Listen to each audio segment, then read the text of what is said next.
Hi everybody and welcome to another author interview at In-House Publishing, and joining me today is Sandi Gamble. Hello Sandi, how are you? Good, thank you. How are you? I'm very, very good, and today we're talking about your book Broken, which I'm going to warn you guys, you might hear some things that are a bit rough to hear, but it's part of why we publish, is to tell our stories and to see change happen.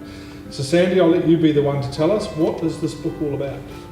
Okay, Broken is a very raw and emotional journey of a little girl who overcame a lot of obstacles in her life to end up surviving and thriving, basically. It is a raw conversational piece of Australian history. It was a story that had to be told. It ended up being the soundtrack of my life. There's a lot of music involved in it because I was very highly attracted to music as a child. It pretty much got me through some pretty tough times. It's also a story of survival.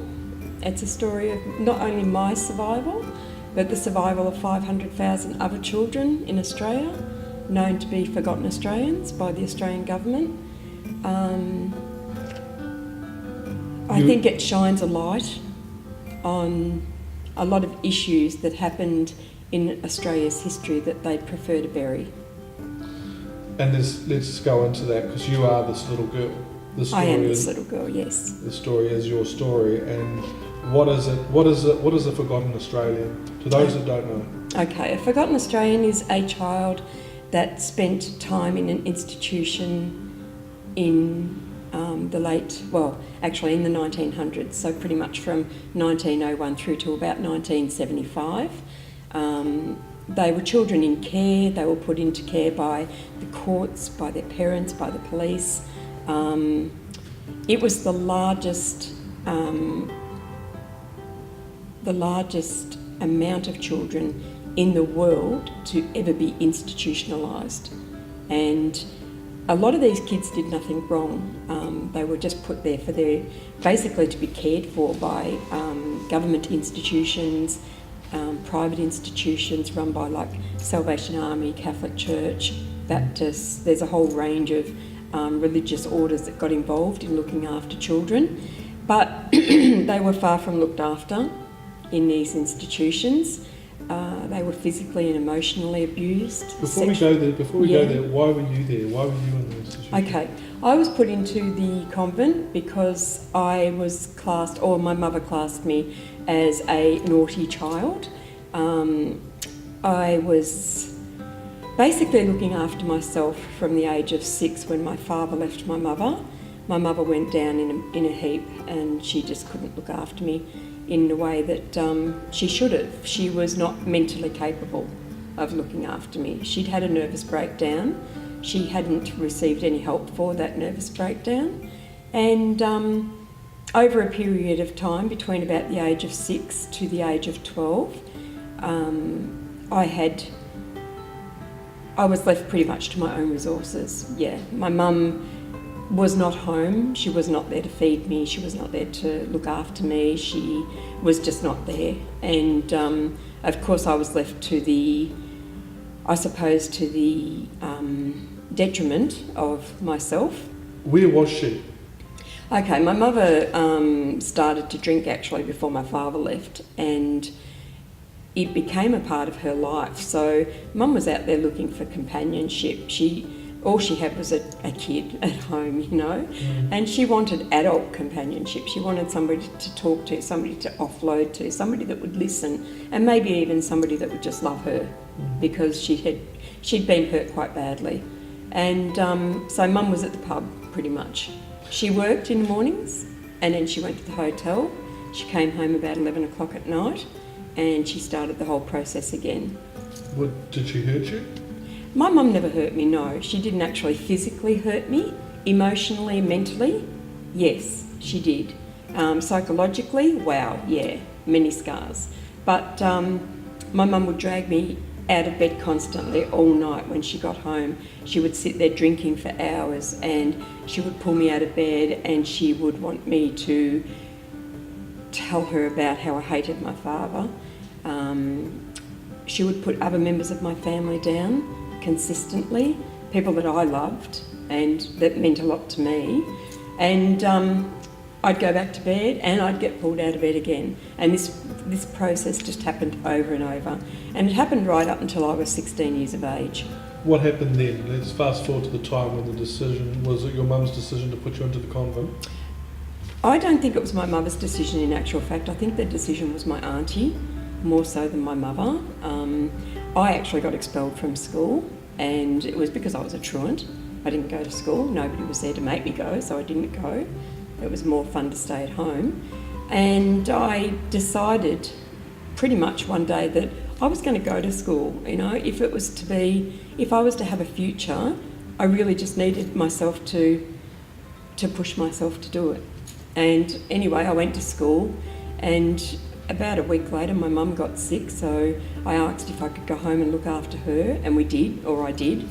And when I got home, I gave her food. It was the first day she'd ever stayed home in bed sick, so it actually was quite worrying for me as a child.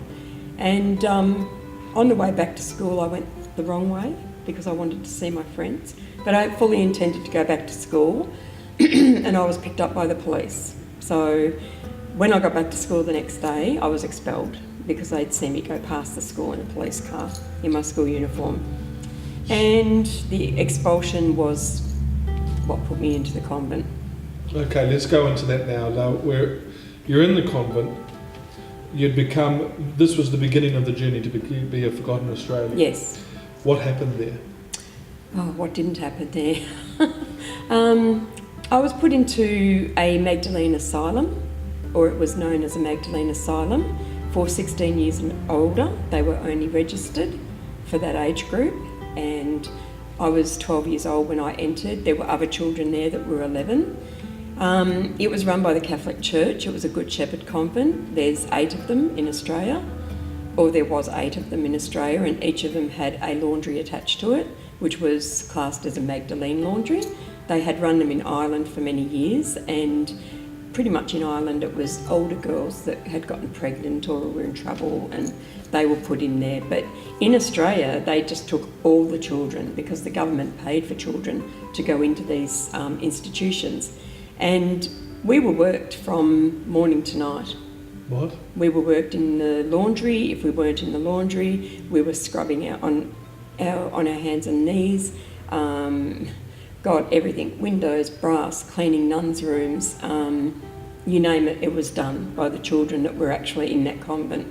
And we were beaten. Yes, and we were mistreated. We were psychologically abused. Was there any reasons for did they try and justify their actions? We were bad children. Right. We were the devil's spawn, was what one nun used to call us, and we were often told nobody wanted us, nobody loved us. That's why we were there. And in my particular instance, the convent that I was in Bendigo. I was told the doors were kept locked so that the good people of Bendigo could be protected from people like me. And I was like 12 years old. Oh, smart. What was your most, I know this is a difficult question to ask, but we've got to give people an insight into the book. What was your worst experience that you had at Magdalene? The worst experience I had, and I have written about it in the book, was when I was taken to the hospital by Mother Rita and given a physical because it was found out that I had gonorrhea, and this was from being sexually abused from a very early age by a lot of men. Prior to you entering? Prior to entering the convent. And when I finished the internal examination, which Mother Rita sat at the end of the bed and watched the whole thing, which was quite disturbing, I was taken back to the convent. And when I got back to the convent, I was dragged by my ponytail all the way from the front door right across the courtyard to her office. And she snipped my ponytail off and she told me, "Now you're ugly, no man will ever want you." And anyway, I was sent to the dormitory and I wasn't to leave a dormitory. I was brought a bucket, which I was to bathe in, and separate towels, which I was to use, and she gave me injections every day. But I think probably the worst part of the whole thing... Let's just go back a minute. Yep, sorry. No, don't apologise, believe me. She gave you injections. I had to have injections 3 times a day. For the treatment of the gonorrhea? For the treatment of the gonorrhea for 3 months. Okay. And she was the one that gave me the injections. Right. Okay, let's fast forward a little bit. How old were you when you got out of Magdalene? I was 16. 16, and what was the reasons for release? The government stopped paying any money towards children in institutions in 1973. So therefore, they didn't want us anymore. There's a reason why I've suddenly gone quiet. I'm surprised by the actions of the government, intensely surprised. Let's go back to the word asylum, Magdalene Asylum. I know. The word asylum represents that you have a mental illness. Incapacity. Yeah. And the files of a lot of girls, the girls that were in the convent with me, who I've been able to find a few of because of my book, which has been great, have had quite shocking remarks made about them by the nuns at the time. They are getting those files given to them by the government because they're requesting them, but they're looking and it's saying, and these are girls I grew up with, and I know they were healthy, normal, everyday girls, and it says this girl shows signs of retardation.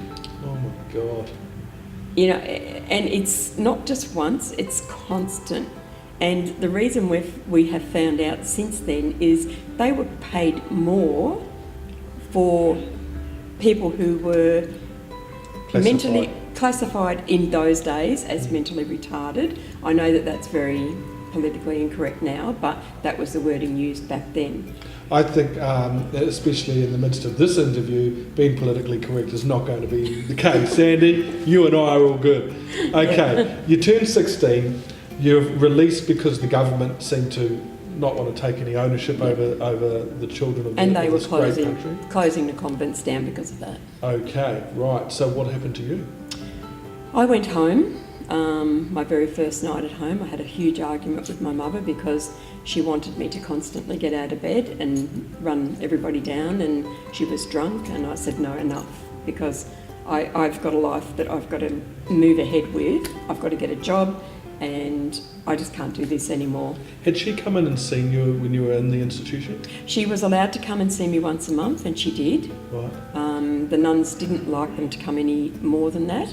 They said it disturbed us. How was that for you when your mum came in to see you once a month for 4 years? Yeah. So how was that for you? I actually liked seeing her. Her visits were great, you know. She wasn't drunk or drinking on those times, and we got along quite well during those visits, yeah.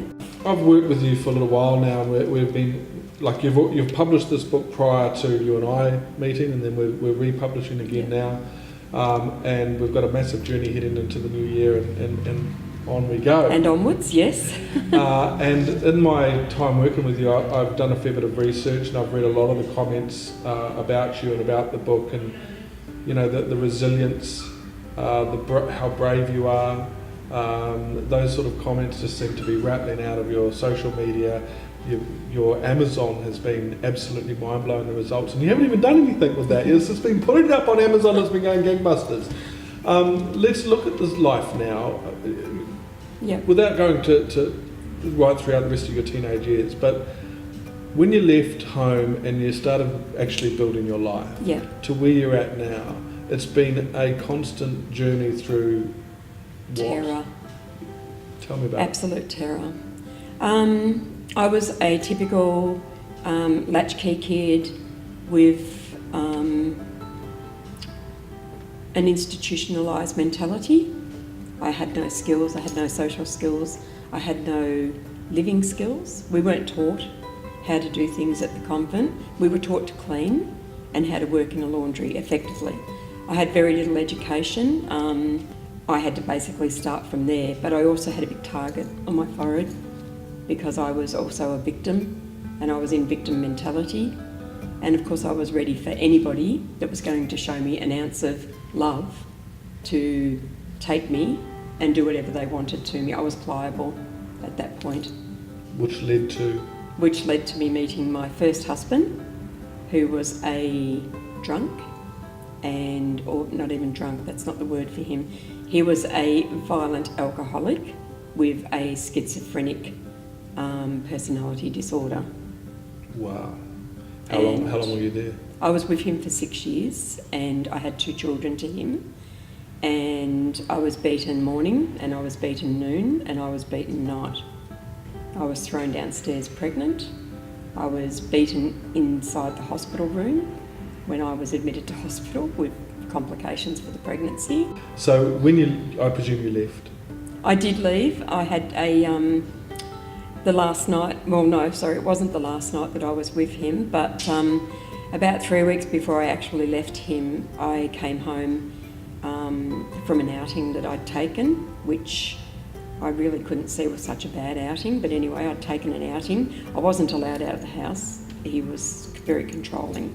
And my mum had been there to babysit the children while in my absence. And Mum told me not to come home. When I rang, she said, please don't come home because he'll kill you. And I sort of thought, no, I've got to go home because I've got to protect her. And we were starting to mend our relationship a little bit at that stage, so I went home. Sorry. All right. And as soon as I got in the door, I walked in the door, my mum jumped out of the seat and she screamed, run. And I ran because I didn't know what else to do.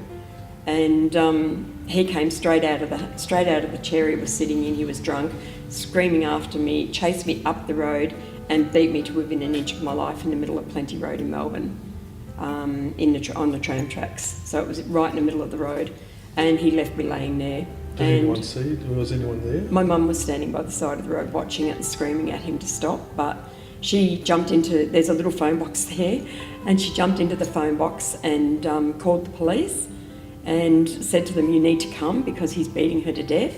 And they said, I'm sorry, we can't do anything. It's a domestic violence situation between husband and wife. And back then, and back in New Zealand, I recall that used to be the system. Thank God it's not now. Yeah. So you got out of this. Obviously, that was the clincher. That what happened next? Where did your life go after that? Well, I left and I moved into a very derelict home, which a real estate was really willing to give me. I had no money, I had nothing. So yeah, I was really lucky to come across that particular house. And the Hells Angels had just vacated that premises. So there was grease all over the floor and there was holes in the walls and he said to me, look, I'll give it to you because I don't know whether they'll come back. So, just beware that they might. So I lived in that house and I lived in that for quite some time until Jack found me and they burnt the house down. I moved to Sydney and let's just say, my life was anything but amazing in Sydney. I met a lot of people up there. It was great fun and, my carefree way of life was pretty cool. And then I had an accident. And it was one of the changing points in my life where I had to sit in a hospital bed for 6 months because I'd broken both legs, my arm, I had head injuries, internal injuries, and I really wasn't well enough to go anywhere. I couldn't walk, I couldn't get on crutches, so 6 months I sat in a bed. And I had to think about where my life was heading and the people that I was hanging around and what my possible future was if I stayed in that situation. And it wasn't good. There wasn't even a good outcome. So I did go back to Sydney for a few weeks and it wasn't the same. It was never going to be the same because I'd changed inside. I was a different person. I had a new perspective on what I wanted, and the life that I'd left behind prior to the accident was not the life that I wanted in the future. What was the accident? I had hitchhiked to Melbourne to see my children with 2 other girls, and the semi-trailer that I was in had a head-on collision with another semi-trailer on the Hume Highway at Sylvia's Cutting. And I'm lucky to be here. really. Very. Yeah. There's obviously We all survived, but I'm lucky to be here. There's obviously a greater plan at place here, which I'm sure you're aware that there is. Otherwise, how can one person go through a journey like this and come out the side you have? So, after Sydney, you obviously went back to Melbourne. Yep. And I would have been about 2 months later. I met Sean. Now, Sean. Okay. Sean's my amazing man, the light of my life, my rock, everything. He's my world. He is a very genuine guy. A lot of time and respect for him. Very intelligent man, and definitely loves you to bits. You can see that every time I see this guy. You can tell that you're his world. Yeah. So what's life like now? You've come out of all this. You are with someone that's pretty cool. Yeah. How is things? How are things? I will say that he has the patience of a saint. That's one of the things that you left out. He took on a wreck. I was damaged in more ways than one. I couldn't walk. I had broken. I was very broken, yes. And I had many injuries from the accident that we had to go through operation after operation for. I was mentally damaged from my childhood, from the convent, from the men that I had been with. Emotionally and physically damaged. Well, yeah, that's just part of the course for the whole kit and caboodle. But he took me and very, very slowly helped me to put myself back together bit by bit. He was patient, he was kind, he was loving, compassionate. All of the things that a person that was in my situation needed, but he was also very young. He was obviously very genuine. He is, definitely. And authentic. And now the two of you are about to embark on an amazing journey together, not only travelling around this country, but talking about the book. And what's it like now when you seem pretty relaxed right now, having a chat to me. Yeah. But when you're standing up in front of an audience and you're talking about the story, what's that like for you? Is it hard? Is it? No, it seems to be really easy actually. I don't know. I'm very passionate, I suppose, about the reasons why I wrote the book, and I want to get my story out there. I want to tell it. There's people out there that need to hear it. What's your message to the other forgotten Australians? You can survive and thrive. You just, and it's not you. You don't have to get over it, because you never will get over it. It's going to stay there. It's going to be inbuilt in you for the rest of your life. But you can put it aside for a bit and move on, and then when it comes up again, you can stop and deal with it, but you still move on, Yeah, it's the only way that you can actually deal with it. Look, you guys need to get a copy of this book. I'm telling you now, you'll be hurt and sad at some points, and you'll be inspired and motivated, and all you'll want to do is you want to meet this wonderful woman and discover her secret of her resilience and how she found herself again. Sandi, I want to thank you so much for sharing this with me and coming in today and talking about this. It's been hard to hear, but it's been good. Yeah, thank you. Guys, Sandi's website's at the bottom of the page. Go and check it out. Broken. Not so much anymore.